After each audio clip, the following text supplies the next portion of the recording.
Hello viewers, আজকে class 12 এর অর্থাৎ দ্বাদশ শ্রেণীর সেমিস্টার 4 এর অটোমোবাইল সাবজেক্টের সাসপেনশন সিস্টেমের 5 নম্বর সেশনের ডেসক্রিপটিভ প্রশ্ন ও শর্ট প্রশ্ন আলোচনা করব। আমরা এর আগের ভিডিওগুলোতে আলোচনা করেছি এই সাসপেনশন সিস্টেমের 1 থেকে 4 নম্বর সেশন। তোমরা যারা দেখোনি তারা অবশ্যই ডেসক্রিপশনে লিংক দেওয়া থাকবে, সেই ভিডিওগুলো দেখে নেবে। এবং যারা চ্যানেলটিকে এখনো সাবস্ক্রাইব করোনি তারা অবশ্যই সাবস্ক্রাইব করে নেবে, সঙ্গে বেল আইকনটি অন করে নেবে যাতে তোমরা ভিডিওর আপডেটগুলো পেতে থাকো এবং বন্ধুদের সঙ্গে চ্যানেলটি শেয়ার করবে। তাহলে চলো শুরু করি। 5 নম্বর সেশনে কি আছে দেখি। 5 নম্বর সেশনে আছে ম্যানুয়াল ও পাওয়ার স্টিয়ারিং সিস্টেম। তাহলে স্টিয়ারিং সিস্টেম দু ধরনের, একটা আছে ম্যানুয়াল এবং একটা পাওয়ার। এই ম্যানুয়াল এবং পাওয়ার স্টিয়ারিং সিস্টেমের প্রথমে আমরা বড় প্রশ্ন আলোচনা করব এবং বড় প্রশ্নগুলো থেকে যে সমস্ত আমরা তথ্যগুলো পাবো সেখান থেকে আমরা শর্ট প্রশ্নগুলো অর্থাৎ এমসিকিউ প্রশ্নগুলো সহজেই উত্তর দিতে পারবো। তাহলে প্রথমে আমরা ডেসক্রিপটিভ প্রশ্ন আলোচনা করব। তার আগে দেখো এখানে এই স্টিয়ারিং সিস্টেমের চিত্রটা দেখো। এখানে দেখো একটা আছে পাওয়ার স্টিয়ারিং সিস্টেম এবং একটা আছে ম্যানুয়াল স্টিয়ারিং সিস্টেম।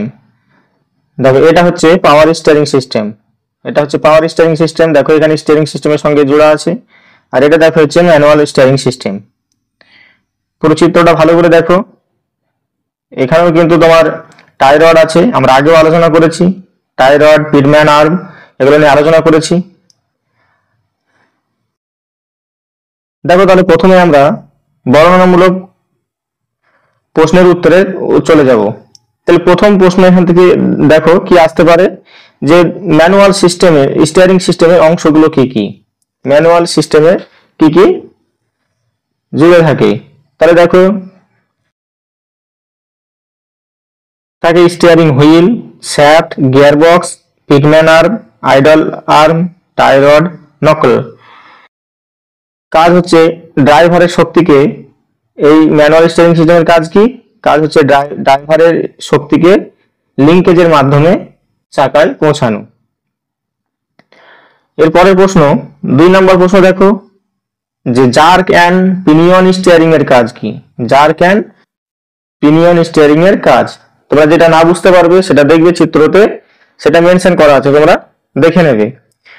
তা জার্ক অ্যান্ড পিনিয়ন স্টিয়ারিং এর কাজ হচ্ছে হুইল ঘোরালে পিনিয়ন গিয়ার ঘোরে, পিনিয়ন জার্কের দাঁতের সাথে জড়িত, আর জার্ক সোজা পথে সরে টাই রডের মাধ্যমে নাকল বা চাকা ঘোরে। 3 নম্বর প্রশ্ন দেখো, ওয়ার্ম অ্যান্ড সেক্টর স্টিয়ারিং। শ্যাফটে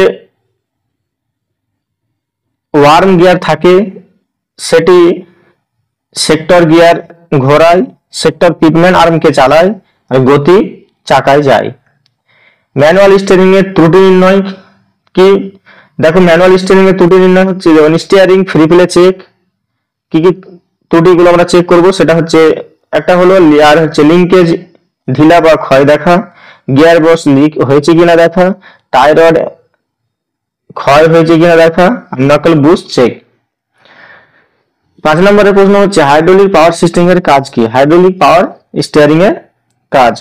তাহলে দেখো কাজ হচ্ছে যে পাম্প ফ্লুইডকে চাপ দেই, কন্ট্রোল ভালভ কোন দিকে যাবে নির্ধারণ করে, আর অ্যাকচুয়েটর রড ধাক্কা দেই, আর স্টিয়ারিং হালকা হয়। এরপর দেখো ইপিএস সিস্টেমের কাজ কি? ইপিএস সিস্টেমের কাজ, এর পরে যাচ্ছি যে ইপিএস সিস্টেমের পুরো নাম কি।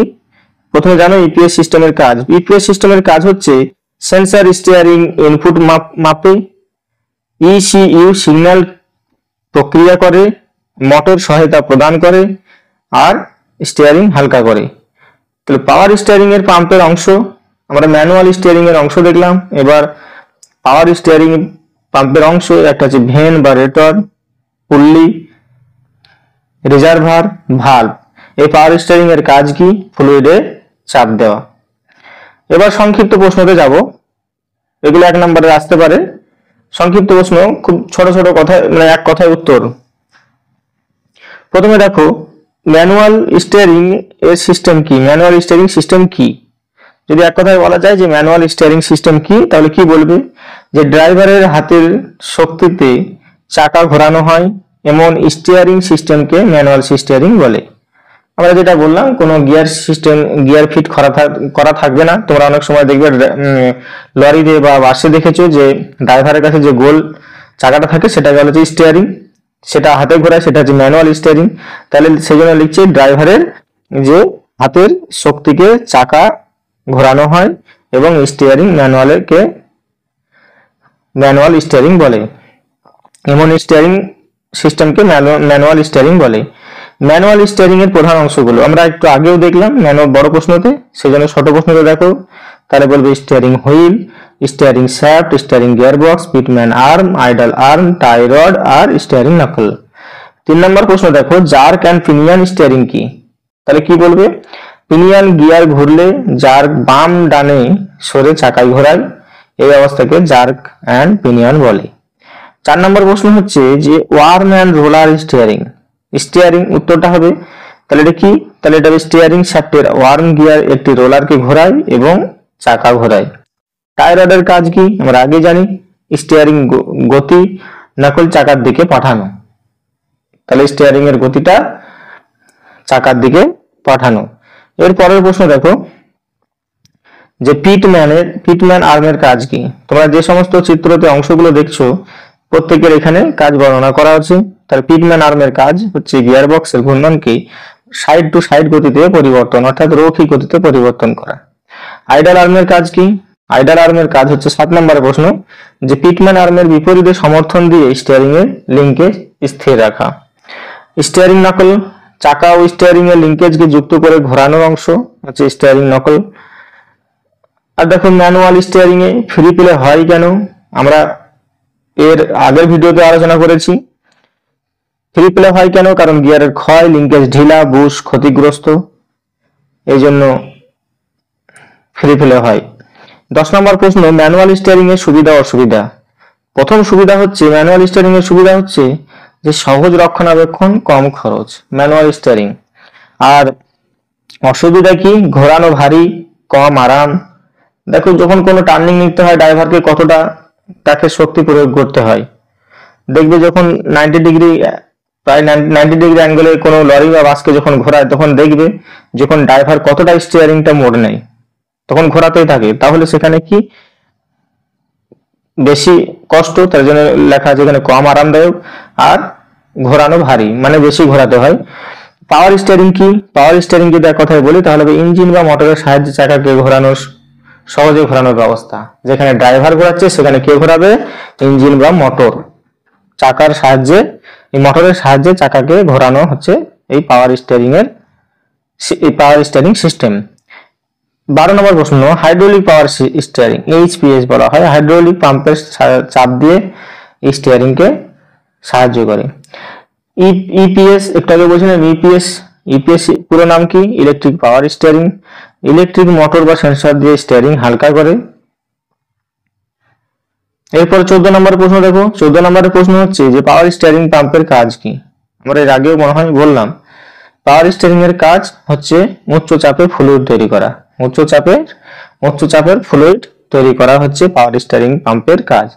স্টিয়ারিং ফ্লুইডের কাজ চাপ সরবরাহ, লুব্রিকেশন, ঠান্ডা রাখা। 16 নম্বর হচ্ছে টরশন বার সেন্সর, স্টিয়ারিং হুইলের ঘূর্ণন ও বল সেন্সর করে। 17 নম্বর হচ্ছে কন্ট্রোল ভালভের কাজ কি, কোন দিকে চাপ যাবে তা নিয়ন্ত্রণ করা হচ্ছে কন্ট্রোল ভালভ, কন্ট্রোল নিয়ন্ত্রণ করছে সেই জন্য যে চাপটাকে নিয়ন্ত্রণ করবে কোন দিকে চাপটা যাবে সেটা হচ্ছে কন্ট্রোল ভালভের কাজ। বোল্ট ঢিলা হলে কি ফল হয়, স্টিয়ারিং ভারী হয়ে যায়। বেল্ট যদি ঢিলা হয়ে যায়, এই বেল্ট যদি ঢিলা হয়ে যায় তাহলে কি হয়, স্টিয়ারিং ভারী হয়ে যায়। এরপরে ইপিএস ইলেকট্রনিক পাওয়ার সিস্টেমের সুবিধা কি, সুবিধা হচ্ছে যে কম ফুয়েল ব্যবহার, হালকা স্টিয়ারিং, কম রক্ষণাবেক্ষণ। যেহেতু মোটর বা ইঞ্জিন দিয়ে করছে সেহেতু তো হালকাই হবেই। এরপরে দেখো 20 নম্বর প্রশ্ন হচ্ছে যে লিক হলে লক্ষণ কি, ফ্লুইড কমে যাওয়া। যদি লিক দেখা যায় তাহলে হবে ফ্লুইড কমে যাবে, শব্দ হবে, স্টিয়ারিং ভারী হবে, দাম পড়ে যাবে ইত্যাদি। এরপরে দেখো আমরা শর্ট প্রশ্নতে যাব, শর্ট প্রশ্ন গুলো আলোচনা করব। প্রথম প্রশ্ন হচ্ছে গাড়িতে পাওয়ার সিস্টেমের উদ্দেশ্য কি? তাহলে তোমরা এখানে সহজেই উত্তরগুলো এবার করতে পারবে। তাহলে প্রথম প্রশ্ন, তোমরা চারটে যে অপশন আছে, রাস্তার স্থিতিশীলতা হ্রাস করুন, চালকের স্টিয়ারিং এর প্রচেষ্টা হ্রাস করুন, আর গ হচ্ছে যান্ত্রিক প্রচেষ্টা বৃদ্ধি করুন, আর ঘ হচ্ছে জ্বালানি দক্ষতা উন্নত করুন। তাহলে কোন প্রশ্নের উত্তরটা হবে তোমরা সহজে বলতে পারবে। তাহলে খ হবে সঠিক উত্তর। চালকের স্টিয়ারিং এর প্রচেষ্টা হ্রাস করা হচ্ছে গাড়িতে পাওয়ার স্টিয়ারিং এর উদ্দেশ্য। পাওয়ার দিচ্ছি মানে কি, সেখানে চালকের প্রচেষ্টাটা কি হবে, হ্রাস পাবে। 2 নম্বর প্রশ্ন হচ্ছে জার্ক ও পিনিয়ন ধরনের স্টিয়ারিং গিয়ারে স্টিয়ারিং জার্কের সাথে স্টিয়ারিং হুইল সংযোগ করতে কি ব্যবহার করা হয়? তাহলে কি ব্যবহার করা হবে? তাহলে দেখো অপশনগুলো দেখো, worm shaft, pinion bearing, cross shaft, আর ঘ হচ্ছে টাই রড এন্ড। তাহলে কোন অপশনটা হবে? খ হবে সঠিক উত্তর, পিনিয়ন বিয়ারিং। এরপর 3 নম্বর প্রশ্ন দেখো, কোন ধরনের পাওয়ার স্টিয়ারিং একটি কেন্দ্রিক পাম্পের মাধ্যমে তরল চাপ দিয়ে কাজ করে? প্রশ্নটা কি বলেছে, কোন ধরনের পাওয়ার স্টিয়ারিং একটি কেন্দ্রিক পাম্পের মাধ্যমে তরল চাপ দিয়ে কাজ করে? দেখো সহজেই বলতে পারবে, এটা ইলেকট্রিক পাওয়ার অ্যাসিস্টেড স্টিয়ারিং, খ হচ্ছে হাইড্রোলিক চালিত পাওয়ার স্টিয়ারিং, গ হচ্ছে ম্যানুয়াল স্টিয়ারিং, ওয়ার্ম এবং রোলার শ্যাফট স্টিয়ারিং। তাহলে কোনটা হবে?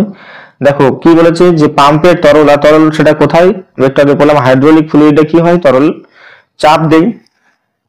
তাহলে এখানে হবে হাইড্রোলিক চালিত পাওয়ার স্টিয়ারিং, খ হবে সঠিক উত্তর। এরপরে 4 নম্বর প্রশ্ন বলেছে যে ইপিএস সিস্টেমের কোন উপাদান স্টিয়ারিং কলামের অবস্থান ও টর্ক শনাক্ত করে?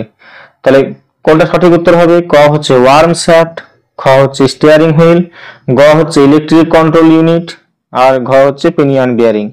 তাহলে সঠিক উত্তর হবে 4 নম্বরের গ।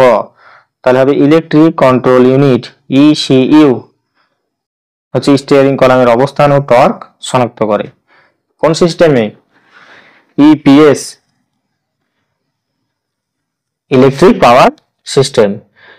এরপরে দেখো পরের প্রশ্ন, 5 নম্বরের প্রশ্ন, ইপিএস ইলেকট্রিক পাওয়ার স্টিয়ারিং কোন শক্তি ব্যবহার করে কাজ করে? তাহলে কোন শক্তি ব্যবহার করে কাজ করে 5 নম্বরে হচ্ছে হাইড্রোলিক ফ্লুইড। অপশনগুলো দেখো, hydraulic fluid, electric motor, engine fluid, oil, বায়ু চাপ। তাহলে সঠিক উত্তর হবে ইলেকট্রিক মোটর। 6 নম্বরের প্রশ্ন, যে পাওয়ার স্টিয়ারিং এর বেল্ট ঢিলা হলে কি ঘটে? তাহলে অপশনগুলো দেখো, চাকা লক হয়ে যায়, খ হচ্ছে স্টিয়ারিং ভারী হয়ে যায়, ইঞ্জিন বন্ধ হয়ে যায়, সাসপেনশন নষ্ট হয়। তাহলে 6 এর সঠিক উত্তর কি হবে? ইঞ্জিন কখনো বন্ধ হয়ে যায় না, সাসপেনশন নষ্ট হয় না, চাকা লক হয়ে যায় না, তাহলে কি হয়? স্টিয়ারিং ভারী হয়ে যায়। তাহলে 6 এর খ হলো সঠিক উত্তর। 7 নম্বরে হচ্ছে টাই রডের কাজ কি? টাই রডের প্রধান কাজ হচ্ছে, দেখো অপশনগুলো দেখো তাহলে বুঝতে পারবে যে ব্রেক প্রয়োগ করা, খ হচ্ছে স্টিয়ারিং গিয়ার থেকে চাকার দিকে শক্তি পাঠানো, শক শোষণ করা, যানবাহনের গতি বৃদ্ধি করা। তাহলে 7 নম্বরে সঠিক উত্তর হবে কি স্টিয়ারিং গিয়ার থেকে চাকার দিকে শক্তি পাঠানো। কোন স্টিয়ারিং সিস্টেমে রক্ষণাবেক্ষণ সবচেয়ে কম প্রয়োজন? কোন সিস্টেমে রক্ষণাবেক্ষণ সবচেয়ে কম প্রয়োজন? খুব গুরুত্বপূর্ণ প্রশ্ন, আগেরটাও কিন্তু প্রশ্ন গুরুত্বপূর্ণ। দেখো অপশনগুলো, 8 নম্বর অপশনগুলো দেখো, হাইড্রোলিক পাওয়ার স্টিয়ারিং, খ হচ্ছে ম্যানুয়াল স্টিয়ারিং, গ হচ্ছে ইলেকট্রিক পাওয়ার স্টিয়ারিং, আর ওয়ার্ম এন্ড রোলার। তাহলে 8 এর হবে গ হবে সঠিক উত্তর, ইলেকট্রিক পাওয়ার সিস্টেম রক্ষণাবেক্ষণ সবচেয়ে কম প্রয়োজন। 9 নম্বরের প্রশ্ন, হাইড্রোলিক পাওয়ার স্টিয়ারিং পাম্প সাধারণত কোথা থেকে শক্তি নেয়? তাহলে হাইড্রোলিক পাওয়ার স্টিয়ারিং পাম্প সাধারণত কোথা থেকে শক্তি নেয়? দেখো অপশনগুলো হচ্ছে, 1 হচ্ছে ব্যাটারি, 2 হচ্ছে ইঞ্জিন ক্র্যাঙ্কশ্যাফট, 3 হচ্ছে এক্সজস্ট, আর 4 হচ্ছে ফুয়েল। তাহলে 9 এর সঠিক উত্তর কি হবে? খ হবে ইঞ্জিনের ক্র্যাঙ্কশ্যাফট থেকে শক্তি নেয়। এরপরে দেখো 10 নম্বরের প্রশ্ন, স্টিয়ারিং সিস্টেমে ফ্রি পেলে বেশি হলে কি ঘটে? আমরা এর আগে পড়লাম, স্টিয়ারিং খুব হালকা হয়, স্টিয়ারিং সংযোগগুলোতে ঢিলা আছে, টায়ার পাংচার, না সাসপেনশন শক্ত। কোনটা হবে? তাহলে 10 এর স্টিয়ারিং সংযোগগুলোতে ঢিলা হয়ে যায়। স্টিয়ারিং সিস্টেমে ফ্রি প্লে বেশি হলে এটা হয়ে যায় যে সংযোগগুলোতে কি হয়, ঢিলা আছে, এটা বোঝায়। 11 নম্বর প্রশ্ন, কোন স্টিয়ারিং সিস্টেমে ড্রাইভারকে বেশি শক্তি ব্যবহার করতে হয়? অবশ্যই আমরা একটু আগে পড়লাম কোনটাতে হবে, তাহলে ম্যানুয়াল সিস্টেমে কিন্তু বেশি বল প্রয়োগ করতে হয়। তাহলে সঠিক উত্তর হবে 11 খ। এরপরে 12 নম্বরের প্রশ্ন, ইপিএস সিস্টেমে কোন শক্তিতে কাজ করে? ইপিএস সিস্টেমে, তাহলে আমরা একটু আগে পড়লাম, রিপিট প্রশ্ন হচ্ছে ইলেকট্রিক মোটর। এরপরে 13 নম্বর প্রশ্ন, স্টিয়ারিং ফ্লুইড কম হলে কোন সমস্যা দেখা দেয়? স্টিয়ারিং ফ্লুইড কম হলে কোন সমস্যা দেখা দেয়? তাহলে অপশনগুলো দেখো, ইঞ্জিন বন্ধ হয়ে যায়, খ হচ্ছে স্টিয়ারিং ভারী হয়ে যায়, গ হচ্ছে ব্রেক কাজ করে না, ঘ হচ্ছে সাসপেনশন সিস্টেম। কোনটা হবে সঠিক উত্তর? সঠিক উত্তর হবে স্টিয়ারিং ভারী হয়ে যায়। তাহলে স্টিয়ারিং ফ্লুইড যদি কম হলে আমাদের স্টিয়ারিং ভারী হয়ে যায়।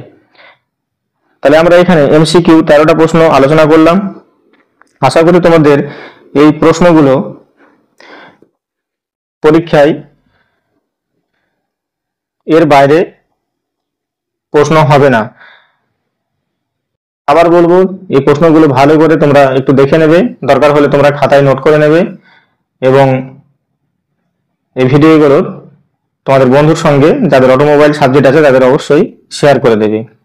আজকে এখানেই, দেখা হচ্ছে পরবর্তী সেশনে, অর্থাৎ সাসপেনশন সিস্টেমের শেষ সেশন হচ্ছে 6 নম্বর সেশন। সেই সেশনে আমরা পরবর্তী ভিডিওতে আলোচনা করব। আজকে এখানেই, ধন্যবাদ।